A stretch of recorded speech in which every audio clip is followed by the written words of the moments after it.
Hello friends, welcome back to my channel smile with Poonam. और आज हम बात करने वाले हैं nose piercing and ear piercing के बारे में। वो Q&A आज मैं लेके आई हूँ, वो क्वेश्चंस जो आप सबके माइंड में है और जो आप मुझसे पूछना चाहते हैं। तो आज मैं लेके आई हूँ उन सभी सवालों के जवाब आपके लिए। तो फर्स्ट क्वेश्चन जो मैंने लिया है कि नोज़ पियर्सिंग किस मंथ में कराना बेटर है, कौन सी एज में करानी चाहिए। नोज़ पियर्सिंग या ईयर पियर्सिंग कराने की कोई एज नहीं होती, आप किसी भी एज में इसको करा सकते हैं। और अगर आप गर्ल्स छोटी एज में कराएंगी तो उनके जो नोज़ के पकने के चांसेस हैं या ईयर्स के, वो कम होते हैं। तो सबसे पहले मैं वो मंथ बताऊंगी जिसमें आपको नोज़ पियर्सिंग करानी चाहिए या ईयर पियर्सिंग करानी चाहिए।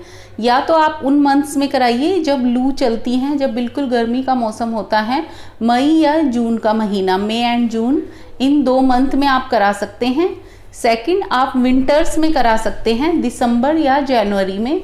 ये मंथ्स बहुत बेस्ट हैं नोज़ पियर्सिंग के लिए और इसमें आपकी नोज़ जल्दी से ठीक हो जाएगी या ईयर्स जल्दी ठीक हो जाएंगे और वो पकेंगे भी नहीं। सेकंड क्वेश्चन ये है कि नाक का अगर छेद छोटा है तो हम उसमें बड़ा नोज़ पिन कैसे डालें। अगर बाली डाली हुई है तो उस पर मैंने ऑलरेडी वीडियो बनाया हुआ है और उसकी ट्रिक मैंने उस वीडियो में बताई है, जिसका लिंक मैं आपको डिस्क्रिप्शन में दे दूंगी। थर्ड क्वेश्चन ये है कि नोज़ का अगर हमारा होल बड़ा है तो हम उसको छोटा कैसे करें। तो आप उसमें बिल्कुल थिन तार वाली एक बाली डाल सकते हैं, जिससे ऑटोमेटिकली आपके नोज़ का होल छोटा हो जाएगा। बिकॉज हमारी जो नोज़ की स्किन होती है या फिर हमारी जो ईयर्स की स्किन होती हैं, वो हमारे उसके अकॉर्डिंग, जो हमने कुछ भी उसमें मेटल डाला है उसके अकॉर्डिंग शेप ले लेती है। अगर आपके ईयर्स के होल ज़्यादा बड़े हो गए हैं तो आपको सर्जरी करानी पड़ेगी।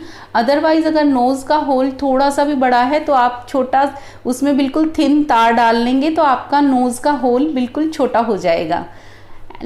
नेक्स्ट क्वेश्चन जो बनता है, अगर आपका नोज़ बार बार पक रहा है, वो ठीक नहीं हो रहा है, आपको 1 या 2 मंथ हो गए हैं पियर्सिंग कराए हुए और फिर भी आपके नोज़ में कोई दाना या फिर पस या ब्लड निकल रहा है, तो उस कंडीशन में आप क्या करें।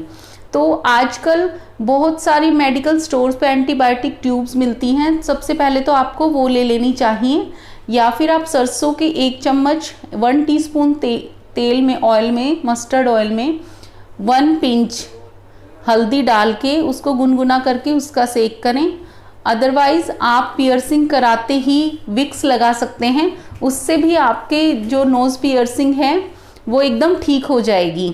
और अगर वो पक रहा है तो आपका उस ट्यूब से भी ठीक नहीं हुआ है, तो इसका मतलब ये है कि नोज़ पियर्सिंग गलत नस पे की हुई है या फिर ईयर की, और आपको दोबारा करानी पड़ेगी। वो ऐसा ही हुआ था जब मैंने अपने ईयर्स की यहाँ पे पियर्सिंग कराई थी, तो ये बिल्कुल गलत ही रॉन्ग उस पर छिद गए थे और मुझे ये दोबारा करानी पड़ी थी। बनता है विक्स भी लगा सकते हैं हम, इमीडिएटली घर आके वहाँ पे विक्स लगा सकते हैं, जिससे हमारी नोज़ पियर्सिंग बिल्कुल ठीक रहेगी और नाक हमारा पकेगा भी नहीं जो हमने होल कराया है। क्वेश्चन ये है कि नोज़ पियर्सिंग गर्ल्स क्यों कराती हैं। इसका एक व्यूअर हैं, उनको इनका जवाब चाहिए था। तो नोज़ पियर्सिंग 16वीं सेंचुरी में इंडिया में आई थी और कुछ लोगों को ही पता है, कुछ को तो यही पता है कि 16वीं सेंचुरी में इसको हमारे भारतीय श्रृंगार में 16 श्रृंगार में एक जगह दी गई है कि लड़कियों को नाक में नथ डालनी है, या फिर आजकल ट्रेंड के अनुसार छोटे वो साइज़ छोटा होता चला गया है।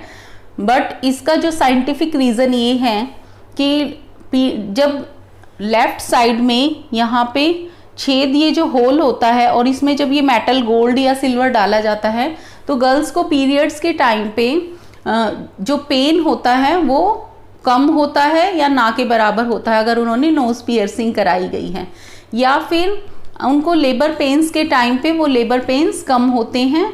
तो ये 2 रीज़न हैं जिनकी वजह से गर्ल्स की नोज़ पियर्सिंग कराई जाती है। साइंटिफिक ये 2 रीज़न्स हैं। अदरवाइज मोस्टली सब तो यही सोचते हैं कि नोज़ पियर्सिंग एज ए श्रृंगार में ही लिया गया है। आई होप आपको आपके सारे क्वेश्चंस के आंसर मिल ही गए होंगे। अगर आपको मेरा वीडियो पसंद आया है तो इसे लाइक, शेयर और सब्सक्राइब कीजिए। आप मेरे दूसरे चैनल पे भी जा सकते हैं जिसका लिंक मैं आपको डिस्क्रिप्शन में दे दूंगी। वो एक एजुकेशनल चैनल है जिसका नाम है learning with Poonam. Thank you, thanks for watching.